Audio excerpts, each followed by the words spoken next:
Сәлеметсіздер ме? Менің есімім Конусов Бекзат.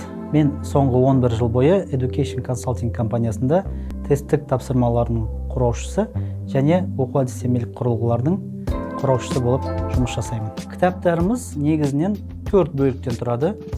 4 бөлік болу себебі біріншіден оқушыға кітаптарымыздың тасуын қолайлы ету үшін, яғни ауыр емес қылу үшін, және сондай-ақ кітабымыздың төзімділігін арттыру үшін. Кітабымызда 7-ші сыныптың басынан бастап 11-ші сыныптың соңына шейінгі мемлекеттің бекіткен жоспары бойынша барлық тақырыптар қамтылған. Сондай-ақ кітабымыз тақырыптарға, тарауларға бөлінген.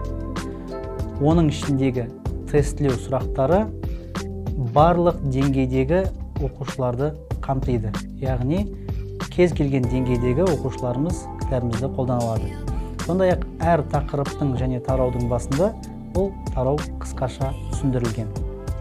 Кітабымыздың негізгі ерекшелігі ретінде кітабымыз жалғыз ОБТ сияқты қабылдау емтихандарының сұрақтарын ғана емес, барлық түрлі қабылдау емтихандарына дайындық сұрақтарын қамтығандығын атап өтуге болады.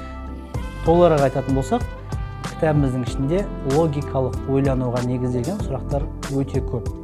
Оның себебі бала әр тақырыпты қарағаннан кейін ол тақырып бойынша ойлану керек сұрақтарды шешу арқылы тақырыпты тереңірек түсінеді деген оймен жасалған. Біздің кітаптар сіздердің кез келген емтиханды сәтті тапсыруға көмектеседі деген үлкен үміттеміз және соған сенеміз.